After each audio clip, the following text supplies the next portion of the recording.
Hey everyone, RadicalX here again with another PvP video, and actually this is a replay of me playing against Eirias. And I actually sort of wanted to cast this because I was actually looking to fulfill a request I've got a few months ago, and some people actually wanted to see me play Pure Nature. The actual problem with that is I tried to play Pure Nature, but the games I've played never got further than Tier 1, and therefore actually I had no Pure Nature replays, and this game is actually not a prime example of a Pure Nature match because it also was not that long. I think it was about, 10 minutes or something, or a little bit less. But I think I can show a little bit of nature gameplay, and it's also a little bit interesting because we are playing against Eirias, who actually is infamous to use Malta Tower pretty heavily, and since a lot of nature players struggle to play against that, it's actually maybe a little bit interesting to see pretty much facing one of the tough strategies for nature. And yeah, that's why I actually chose this replay, and also because I have no other nature gameplays in my folder. That's quite a shame, I know.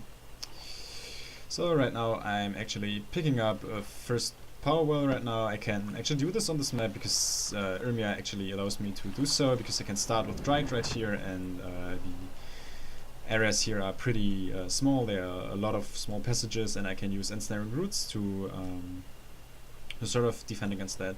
Something I want to remark right here is I played an immediate second Dryad. This is because I want to sort of force a tier 1 fight. Usually you shouldn't do this, because actually if you play 2 early units with nature, your opponent also has the chance to go instant tier 2. But I also want to provoke this right here because I have a special card in my deck, which is Envenom. And that's very good against Fire Nature because it actually removes Skyfire Drake, so if he goes tier 2 he will actually fall into my bait right here. So by now he takes a second power well, and right now I can actually use this to my advantage. Right now I want to push with Spearman, and I know he has Mortar, I know he can defend this, but I still make the move to attack because I want him to provoke. I want to provoke this Mortar here. I want him to play it. So right now I'm just building up the well right now by myself, skirmishing a little bit to get some damage down on these units so he can't chase me here. So this mortar is actually done, and right now this also means he has 50 bound power. So I use Shaman, heal up my Spearman, walk around this and attack here, and sort of try to force a second mortar right now. He actually takes a third well, so I actually look down to pick up something right here. I could also play pick up a power well right here, which is okay because I'm playing against the Fire Nature deck right now. Third power well here, and right now we actually see the second mortar. As you see, a lot of bound power, which is good for me because right now I don't have to deal with annoying high void split attacks onto my bases, which would be bad for me. And we see a third mortar. Let's go. Skirmishing a little bit, getting the scavenger for free is quite good for me to sort of lead up to an advantage. 2 Sunstriders right here, 3 power wells against 3 additional power wells. Now I pick up the 4th one because I won the skirmish and he has a lot of bound power, so he can't move his mortars to attack me, so I just overwhelm him to sort of get a good amount of power for myself. Skirmishing again, which is quite good. I get the scavenger, I heal up my Spearman, mortar does some damage to them. Swiftclaw actually here to destroy the mortar. Shaman healing the Spearman here, who nearly died actually, was quite close.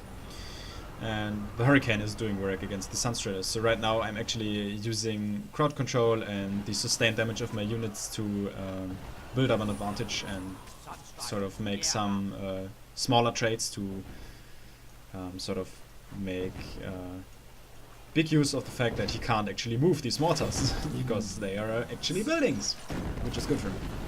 Eruption here, but that one was sort of mediocre, but it was okay because I actually healed. So yeah, the heal was not perfect to be honest, but I want to get rid of this mortar because he could use it to sort of chain mortars, so build up this one here, build up one here and stuff, and then he would reach my power wells. I don't want this to happen, So I actually try to abuse my advantage to get rid of this mortar at all cost. Sure, Eruption doing a very good work. This Shaman actually, okay, 1 HP, that's lucky, but still doesn't matter too much. Right now I've got a very good power lead because as you can remember I actually do have 4 wells, he has just 3, and I'm still getting all these small micro trades which allow me to extend my lead further and further. So Scavenger dies again. I'll retreat right here and sort of control the area around this. He picks up a 4th well, and right now I actually know he lost a lot of units, he spent a lot of power, and then he just picked up the power well, so I know I have more power right now than him, as you can see. So I will use this moment to go nature, pure nature with my pure nature tier 2. Yeah, tier 2. Well, yeah. Using my remaining tier 1 units to attack immediately because I want to prevent him going tier 2 by himself. He has 150 power, or he actually had 200. If he used the Scavenger and would move up to this monument, I would be able to pressure his power wall. So I actually forced the Scavenger out here, so he can't go tier 2 right now, which is quite good for me. And I'll just try to continue trading as good as possible. I just hope the mortar doesn't sort of kill my units. Eruption killing my Windweavers here, which is okay for me because I will have access to tier 2 units quite soon. I'll still use a heal to support my units right here. I am Firesworn. Sunstriders move out. And a double Battle Rover attack. I'm immediately trying to sort of snowball my advantage. I'm still in a good lead, so I want to get these power wells down as soon as possible. He tries still to pick up more mortar towers to defend against my burrowers, but as you can see, this one takes a while to sort of survive. Yeah, well goes down. Borova is able to retreat here, which is quite good for me. I get to save one of the Borovas. The Shaman right now was trading with the Fire Swan in the meantime. I actually missed that, so it was sort of luring him here to my base so I could play Ghost Spears to kill him. I'll play an immediate deep one. We can't use this Fire Swan to deal with it because I have the Ghost Spears to deal with that, and I still have a lot of I have power to oink the incoming Fire Swan right now. Right now, this wall is close to dropping. I use the heal. The eruption actually comes a slight moment too late, and therefore this wall actually goes down too, and the game is over. Well, this was sort of a short nature replay, but I actually hope you enjoyed it.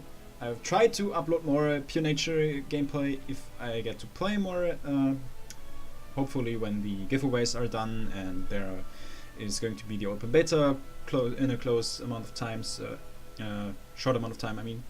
So that's actually a lot of room for me to play more nature and get more nature replays for you. I hope you enjoyed the replay anyways, and see you in the next video. Goodbye.